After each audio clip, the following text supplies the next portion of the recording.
Hey guys, this is Bruce. Welcome to Convocourses podcast. As promised, I'm going to be doing a little bit of a live where I'm teaching today a little bit about one of the frameworks. I actually do multiple frameworks, cybersecurity frameworks. And first thing I would like to do is explain that if you're interested in following me for more information, my contact information is contact@convocourses.com, link in description, link in bio. And I teach this stuff every week. I've got courses on how to get into cybersecurity, how to get into what I do, which is security compliance, and just a general discussion that's building up a community of like-minded people who want to make that money. Okay, so let me explain to you first of all what is security compliance. So security compliance is a fancy word for saying rules. Your bank has rules, your school has rules, your college, whatever college you go to, your hospital has rules, your whatever organization, governments have rules, your state has rules. Each one of them have a set of security rules, cybersecurity rules, computer security rules. There's certain things that they have to do to protect your information. If you go to the DMV, they have to protect your social security number, your picture, your location, your real name, your phone number, all that. Personally identifiable information has to be protected. Well, there's a set of rules that they need to protect that information. Hospital has rules too. They have what's called HIPAA rules, which is to protect your insurance information, to protect your personal health information. There's a set of things that they have to do to protect that information, your x-rays, your once again, your social security number, all that kind of stuff, your health records, all those things are subject to what's called security compliance rules. And then governments also have rules. Every government has their own set of security compliance rules. The bulk of cybersecurity is protecting those rule sets. And those rules are not just technical, like firewall and antivirus and all that kind of stuff. It's also physical security controls, because you have to have a physical security to protect the data, to protect the actual system when it sits in whatever security communication closet it's in. You have to have physical security to protect those systems. You have to have personnel security. You have to have encryption. There's many different layers of security. It's called defense in depth, because you have to have many layers of security to actually protect data. That is security compliance. And so that is what I teach. That is what I've been doing. And that's why I've been trying to get other people to get into this. You can do this stuff, like the stuff I'm about to show you is completely for free for you can learn this stuff on your own. What I'm about to do is break it down in such a simple format that it's a light's gonna go on. You're gonna be like, damn, okay, I get it. Right. So I'm gonna tell you about something called NIST, the NIST cybersecurity framework, and how it links up with many different other kinds of frameworks. And I can show you real quick.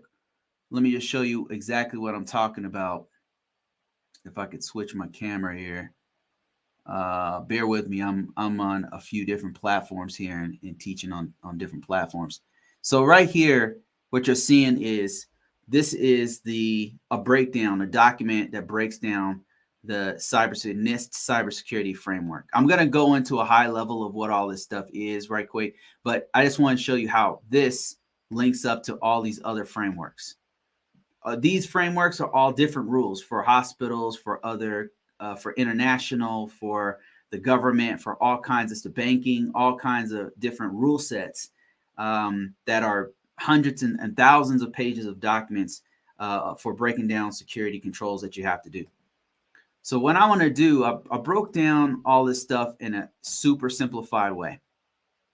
And I want to first of all tell you what we're talking about. That NIST is National Institute for Standards and Technology cybersecurity framework. And this was what it's designed to do is take all the industry standards and the best practices and help organizations to manage their security and reduce their risk. That's the name of the game for what we're trying to do here. What they try to do is simplify this so that more organizations can actually use security, because a lot of organizations weren't doing it. And the problem with that is that The problem with all these organizations not doing it is kind of the situation we have right now, where all of these, have you noticed like banks getting hacked and the colonial pipeline getting hacked and schools getting hacked and like all this stuff? Have you noticed like the frequency of what's happening? It's because we as a society have put more emphasis on information. Information's gold now. It's more important than actual money. Information is more important than actual money right now. We're in the information age. And because of that, governments are actually funding organizations to go attack other countries. And the US is no different. The US is constantly being attacked. It's hard to attack a military target, right? A military base is super, they already know they've been attacked for, for as long as they've been in business, they've been getting attacked digitally in every other conceivable way possible by other governments. So what governments start doing, what these giant hacking conglomerates start doing is hitting soft targets. So they won't hit your base. They'll hit the power grid that gets energy to your base. That's what's happening now. Or they won't hit the power grid. They'll hit a bank that's in a city that doesn't have the security.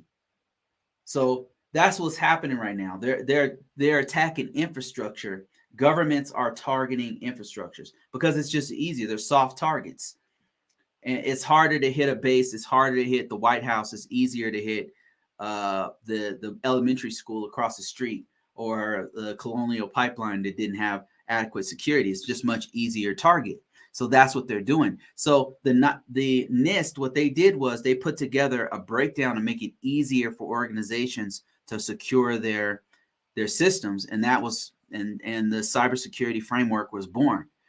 And I'll just keep this to a high level. I will not take a long time on this one, but if you want to visualize it, the NIST, it's different from the NIST 800. So there's many different frameworks, and I've kind of labeled a few here, but there's literally hundreds of different frameworks. I've got here the NIST 800, which it's primarily used by the Department of Defense and the Department of Energy and all the federal organizations. They use NIST 800.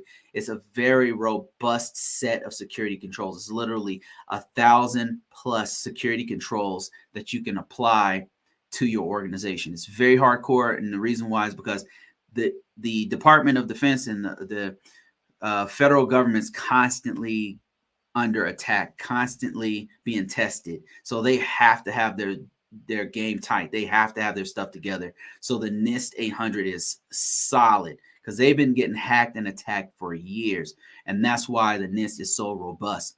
But then you have the ISO 27001, and that's like a federal international standard.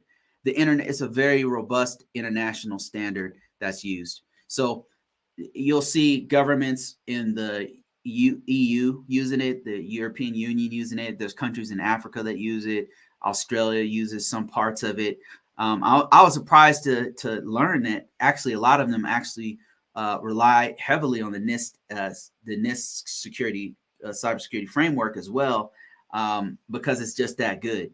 The NIST cybersecurity framework was created in the U.S. by some international organizations as well as some federal organizations and private organizations. All came together to create it, and I'll show you how it encompasses all these other security controls in a minute. It'll kind of make more sense as we go through this. But I want to, at a high level, just explain to you the NIST CSF, the NIST Cybersecurity Framework, is not the NIST 800.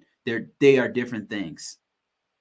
The NIST 800 is a set of like 1,000 controls, and it uses something called the risk management framework to go through each one of those controls, to apply those controls and reduce the risk of an organization. So that is the NIST 800, and it's mainly used by governments. State governments, federal governments, and even some foreign governments will use the NIST 800. It's not often used by private industry because the private industry everything that they do is based off of funding that they have to create. So the NIST 800 is usually not a cost effective way for them to protect their systems. They can align to it, but it's just too many controls to keep up with. So that's kind of what happens with NIST 800. Let me show you guys my diagram here on TikTok real quick. Diagram for the two people I have watching here, if you're interested. So yeah, so it kind of encompasses all the other frameworks, and I can go through a couple of other ones. The PCI compliance, that's like if you ever been to, whenever you go to Target or you go to Walmart or whatever, and you slide your card, so that card system and the data that's being transferred over their local network, that's protected by something called PCI compliance. So there's certain level of security controls that have to be in place to protect your information, to protect your data. So that is a set of controls as well. Then you've got something called COBITs. You've got other frameworks. All of those can be encompassed in the NIST cybersecurity framework, because NIST cybersecurity framework is it focuses on the functions of your organization, which I'll explain in the next slide here. So what I mean to say is the cybersecurity framework, it has these 5 areas. It's got identify, protect, detect, respond, and recover. These are functions of an organization. If your organization has these functions, then they can satisfy cybersecurity at a very basic level. And I'm going to explain what each one of these means. When you're talking about identify, what we're talking about is identifying the assets. What assets? What important asset just means important information. What important systems? Important systems. What important systems does our organization have? Where are those systems? And what is the important data on those systems? We have to identify that. What are our business practices? What's the business environment? Are we mainly focused on our customers' health records? Are we mainly focused on our customers' financial records? Are we mainly focused? What are we focused on, as an organization? What's our governance? What's our risk? They call it risk appetite. Like, what level of risk can we actually accept? What's our risk assessment like? What kind of risk management strategy do we have? What are we going to do if we get attacked? We have to identify all those things. That's what identifying is all about. And we kind of go a little bit deeper into what that actually means in a second. But I want to keep it at a high level for now. And then protect. Once we have identified our assets, we have identified our business, we've identified our environment and all that kind of stuff, we have to figure out how can we protect those things. And we're going to do things like do access control. That means making sure that only authorized people can access our systems physically and logically. And then we have to make sure all of our people who handle this information, who handle our processes, have a certain level of training. So we have to have awareness training. Now, if you're familiar with the NIST or you're familiar with PCI compliance, you'll notice some of the same kind of business best practices that you have to have for your organization. And that's where all this stuff all kind of aligns together. You should start to see how this all aligns. And once I show you like the diagram and all that kind of stuff, a breakdown as a spreadsheet, then it'll make a little bit more sense. If you want to download this, by the way, you can go to the link in the description below if you happen to be watching me on YouTube or you happen to be listening to me. I put a link in the description that takes you to my website where it'll have a downloadable free download. You can actually get all the stuff off of the NIST's website, but you can also download from me. I'm going to have all of the stuff that you see here also downloadable and all that stuff, as well as this video. Anyway, so we want to protect our data. Data security, that's like encryption, making sure we're storing the data properly and encrypted if necessary. Making sure that in transit, the data is being protected, whereas when it's being processed, the data is being protected. So that is what we mean by protect.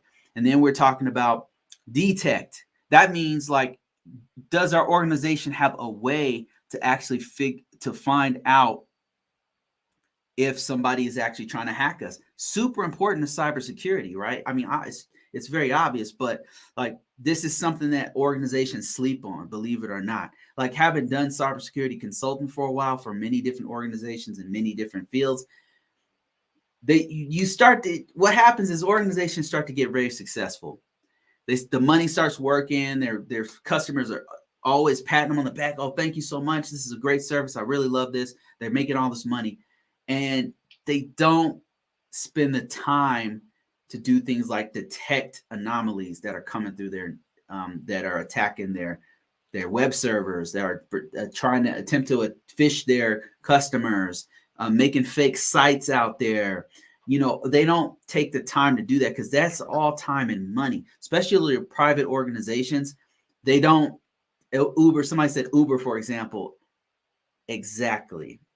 They start making that money and they don't take into account those little areas that they might. Now they start cutting corners, as many corners as possible to get by and to make more money. But detecting more anomalies or doing what they're supposed to do from a security perspective and protecting that data is something that sometimes they'll just sleep on it because they're already doing good. They're already making that money. So detecting anomalies, making sure you're monitoring events, all this stuff takes time and money to do. And then responding once you actually see what's going on, like you see something's happening, how is your organization going to respond to what's going on? So that's another one. And let me just switch back to our next part here. Yeah, respond is the next part. That's making sure you have a response plan. This is incident response. Like all this stuff is lining up with incident response, right? So if you happen to be familiar with that, yeah, this is what we're talking about. We have to be able to respond to it, analyze the event that comes in, fix the event, make sure that, like, if there was a weakness and they got in, like with the Uber situation, we have to be able to fix that. And then improvements, like making improvements. We know we got hacked. Okay, now how can we improve this? And then finally, recover. How do we recover after we know that there was a weakness? We've already responded. Now, how do we go back and fix those and make improvements, continuous improvements? So that, in a nutshell, is NIST Cybersecurity Framework. It's pretty different from risk management framework. If you're familiar with risk management framework, it just hits it from a different angle. It's hitting from the business functionality, the business essential functions that you have to have as an organization, rather than diving into the actual security controls and breaking down an individual system, which is what NIST 800 does. So I made this diagram, and this looks really confusing, but the reason why I did this was because each one of these rings represents your identify, your respond, your protect, your detect, and recover. And all of them interlink together to create cybersecurity. So that all of these things together is what you need to have a robust cybersecurity program.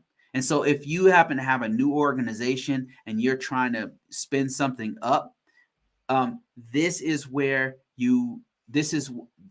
an interconnection of all these things is what makes a robust cybersecurity program. One time while I was doing one of these lives and somebody asked me, hey man, where can I get more information about I have a new organization. We're trying to stand up cybersecurity and make it robust in our organization. How can we do that? Right. And I said, hey, go to the NIST cybersecurity framework is one place to do it. Another one's ITIL, kind of breaks it down a little bit like this. But cybersecurity framework is, it's out there and it's absolutely free. It's got tons of information out there for you to download. And somebody asked me, where do I get this PowerPoint slide from? This is not a good PowerPoint slide.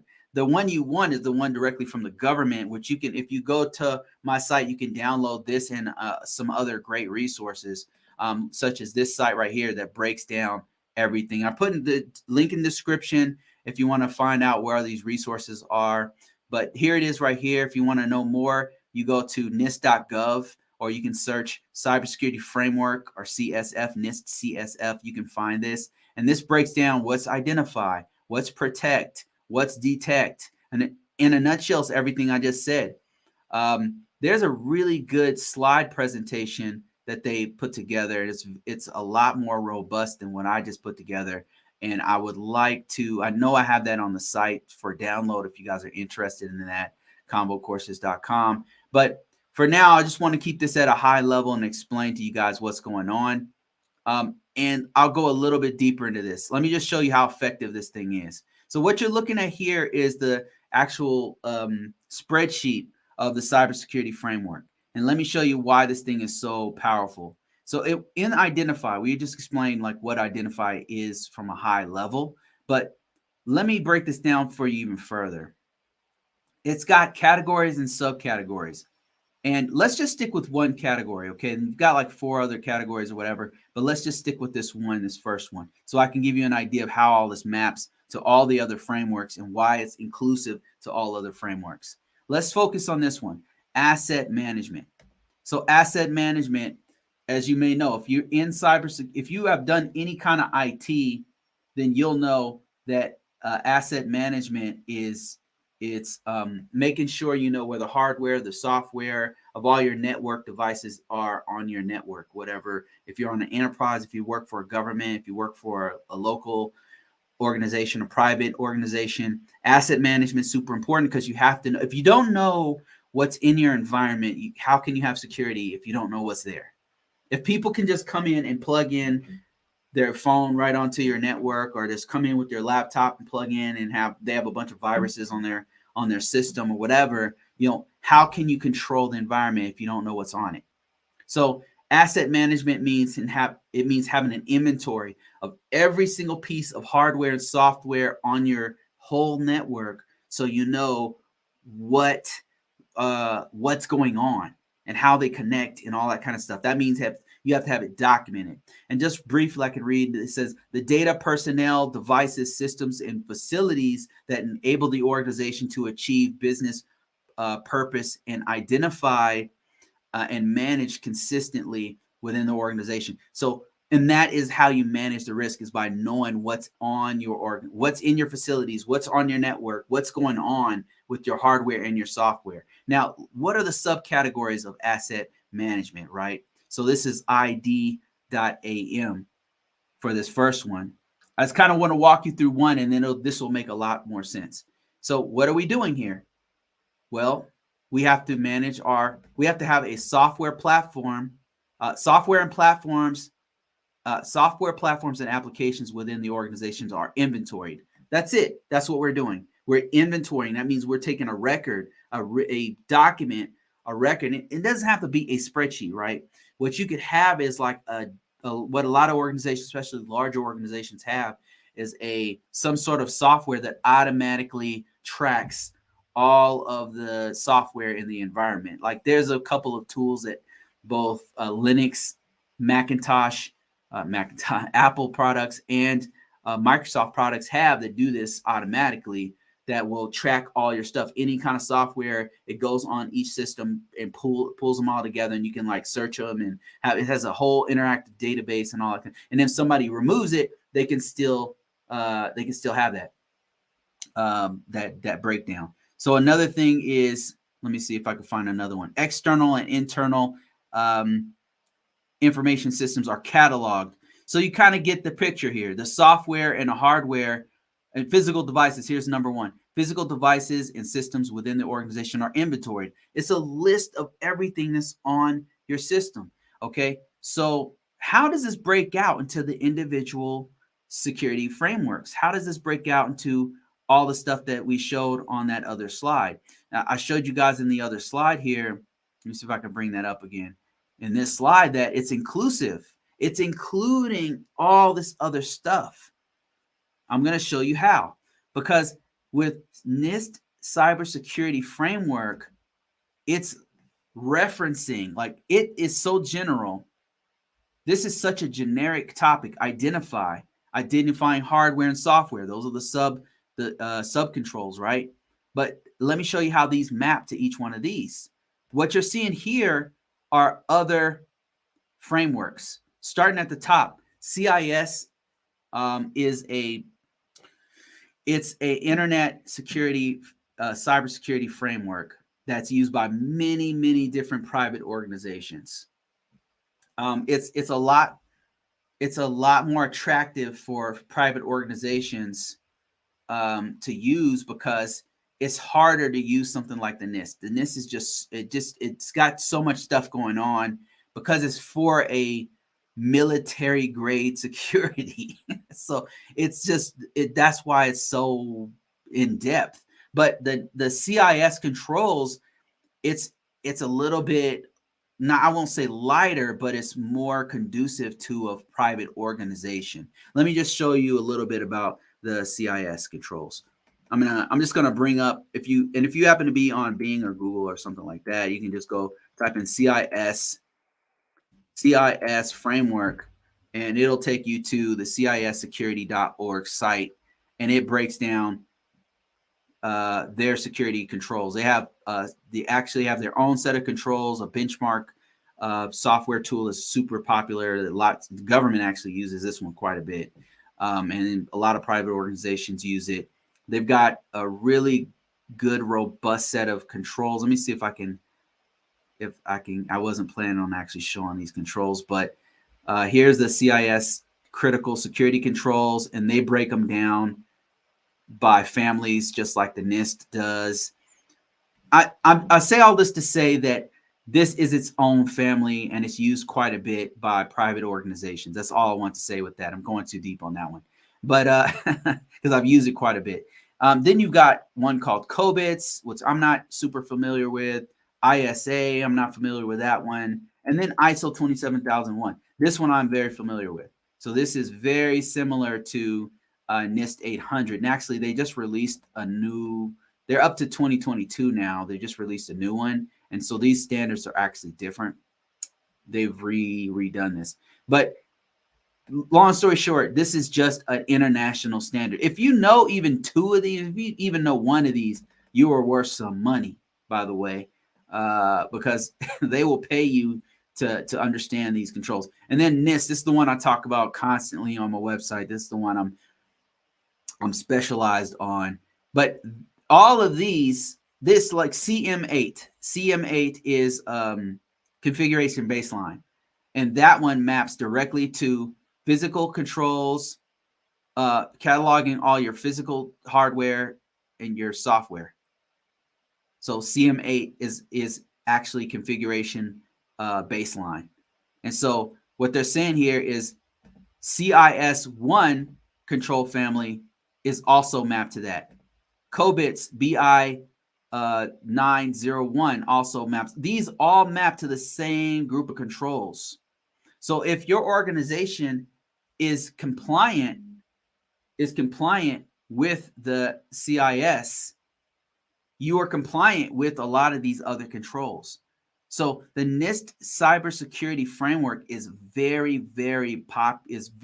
powerful. If you can be compliant with this from a functional level, you're able to identify, protect, detect, respond, recover. You actually are mapped to a lot of these other control families. That is the power of the NIST cybersecurity framework. It's used internationally. That's how effective it is. It's very effective. So if you're actually interested in learning more about security compliance, one of the best places to start would be the cybersecurity framework, because it's going to, once you understand each one, your identify, your respond, your all the other ones, you can then understand, the next step would be to understand the subcategories of that, the categories and the subcategories. And then each one of those subcategories maps to the international standards, ISO 27001, the CIS, which is for private organizations, the NIST 800, which is for a lot of governments use that one. So this is really powerful. And if you can understand it on a deeper level, wow. So you'll be able to put that on your resume, and it will take you a long way. That's all I had, guys, for this one. That's all I wanted to really go through today. As promised, I did one. I don't normally do these kinds of podcasts on Sundays, but I just figured I'd try it out. So there you go. I'm out of here unless you guys have some questions. I'm free to answer some questions for a few minutes, but if not, let me see if there's any on. Okay, I did have some questions. Okay, let me see on TikTok. For asset management, you would use a probe like Nessus Nmap to gather information. Yeah. So one of the ways that you can do asset management. Thank you, Daryl, for that. I appreciate that. So one of the ways a lot of organizations do asset management is through an automated device like a vulnerability scanner that does discovery on the network. So they'll run it to where it'll discover all of the nodes or any kind of device with an IP. It can find it, and then it'll catalog it. I think another one that does it is, correct me if I'm wrong, but SUS servers, WS servers do it. Tenable has a tool that does it. Archer has a tool that does it. Big Fix does it. From IBM has a product that does it. I believe Qualys can do it. There's a whole suite of tools that can actually enumerate and automatically gather all of those, any kind of devices on your network, and look at the software. Like if it's powerful enough, it can actually look at the software and know the make and model of the software that's there and what type of software, and find the weaknesses on your organization. So I've seen that quite a bit. So Daryl, thanks for that. Says NIST is the top and best for FedRAMP. All other frameworks are designed for other organizations. Like CIS is simple and covers mostly private organizations. Yeah, great point. So FedRAMP is awesome. A lot of government departments are using FedRAMP for cloud-based technologies. So that's a real good one to get familiar with as well. If you happen to be in IT, if you happen to have touched that at all, you definitely want to put that on your resume, because that's super hot right now. CIS is simple. Yeah, CIS is used quite a bit for private organizations because it's just to the point. It doesn't go super in depth like the NIST does. The NIST just has all these controls that are, to most organizations, are unnecessary. Things like cross-domain solutions. Like most organizations don't need that. A cross-domain solution is like a server that sits between two different classified environments, also known as a guard. So it's like you have two networks together, but they're both on different network security postures. Like one is a secret network and one is unclassified but sensitive or something like that. So the NIST 800 actually covers that, but something like the CIS doesn't, as far as I know, doesn't go into things like that. All right, guys, that's it. Thank you guys so much. Thanks for the comments, Daryl. I appreciate that.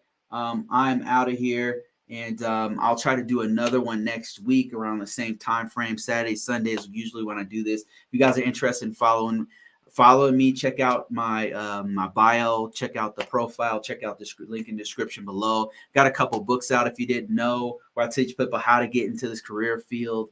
I've been doing it for many years. I've been working from home for the last 7 years. And doing cybersecurity, making 6 figures. It's pretty good. And I teach other people how to do that. Follow me for more, and I've got tons more information. See you guys on the flip side.